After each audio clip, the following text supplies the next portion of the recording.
यमुना भक्तों, कल की कथा में भगवान के पांडवों को जिताने के लिए किन्नर बने और एक रात के लिए उन्होंने विवाह किया। उसके बाद रणचंडी को प्रसन्न करने के लिए राजा की बलि दी गई। और आज युद्ध से पहले पांडवों ने अपनी सेना का पड़ाव कुरुक्षेत्र के पश्चिमी क्षेत्र में सरस्वती नदी के दक्षिणी तट पर बसे सायमंतक पंचक तीर्थ के हिरण्यवती नदी के तट पर डाला। कौरवों ने कुरुक्षेत्र के पूर्वी भाग में वहां से योजन दूरी पर समतल मैदान में अपना पड़ाव डाला। दोनों ओर के शिविरों में सभी व्यवस्थाएं थी। दोनों सेनाओं के बीच युद्ध के लिए 5 योजन अर्थात 40 किलोमीटर का घेरा छोड़ रखा था। कौरवों की ओर से भीष्म, द्रोणाचार्य, कृपाचार्य, कर्ण, अश्वत्थामा, मध्य नरेश, साल, भूरिश्रवा, अलम्बुस, कृतवर्मा, कलिंगराज, श्रुतायुध, शकुनी, जयतार्थ, वेद, अन्मिंद, कम्बोजराज, सुदक्षण, बृहद्वाल, दुर्योधन तथा उसके 98 भाई थे। जबकि पांडवों की ओर से भीम, नकुल, सहदेव, अर्जुन, युधिष्ठिर, द्रौपदी के 5 पुत्र, सात्यकी, उत्तमौजा, विराट, द्रुपद, धृष्टद्युम्न, अभिमन्यु, पांडराज, घटोत्कच, शिखंडी और युयुत्सु, कुंतीभोज, सैब, अनुपराज, नील आदि महारथी उपस्थित हो गए। उसके बाद सेनापतियों का चयन हुआ। फिर दुर्योधन के दूत उलूक पांडवों की सभा में गए, कौरवों को संदेश सुनाया। दोनों सेनाओं का वर्णन किया गया। उसके बाद युद्ध संबंधी नियमों का निर्णय किया गया। उसी वक्त वेदव्यास जी धृतराष्ट्र के पास आए और उन्होंने महाभारत को सुनने की इच्छा की। तब वेदव्यास जी ने संजय को दिव्य दृष्टि प्रदान की, जिससे धृतराष्ट्र 18 दिन के महाभारत का वर्णन सुन सका। अभी युद्ध के नियम बने।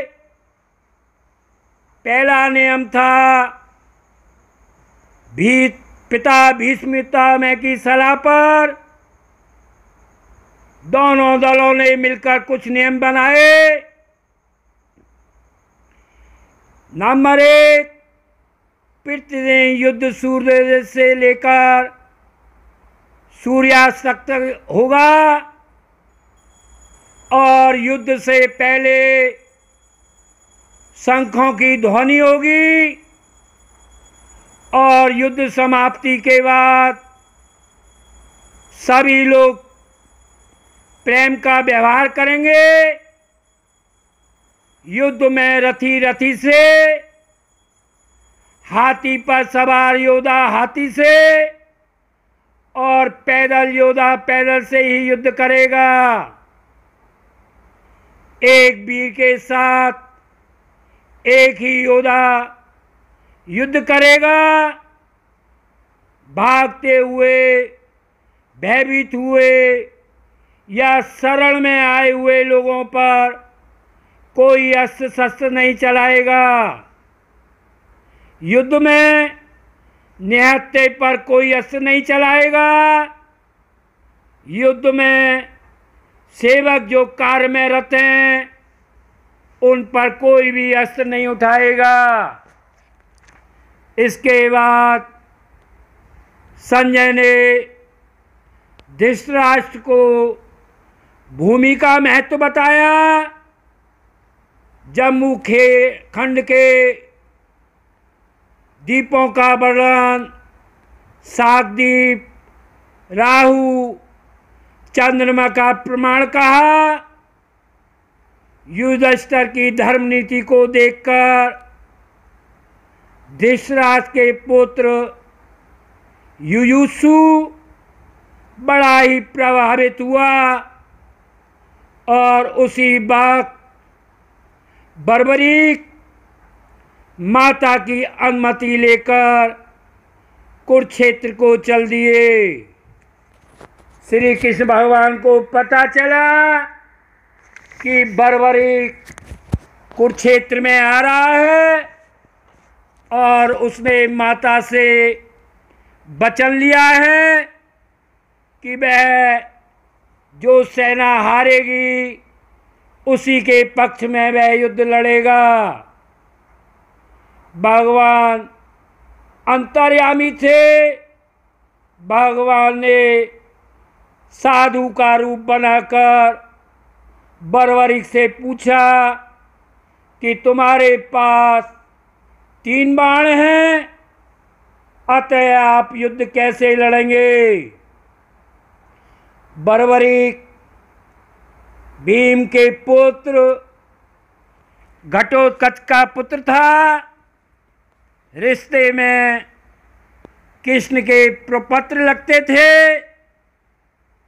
बर्बरीक ने शिव से 3 बाण प्राप्त किए थे और ये तीनों बाण अजय थे। यदि वह युद्ध में शामिल हो जाता तो चंद मिनटों में युद्ध का परिणाम बदल सकता था। प्रभु सभी बातों को जानते थे। बर्बरीक ने कहा, हे साधु, आपको क्या चाहिए। और श्री कृष्ण ने उनका सिर ही मांग लिया।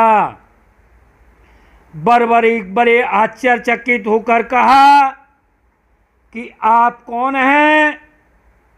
ऐसा दान कोई साधारण साधु नहीं मांग सकता। भगवान अपने रूप में आ गए। तब बर्बरीक ने कहा, आज द्वादशी है, मैं अपना सिर भेंट करता हूँ, किंतु मेरी एक इच्छा है। महाभारत के युद्ध को मैं देखना चाहता हूँ। भगवान ने उसके कटे शीश को डंडे के सहारे पहाड़ों की ऊंची चोटी पर लटका दिया। प्रभु की लीला से वे पीड़ा रहे थे और बिना शरीर के पूरे महाभारत को देखते रहे।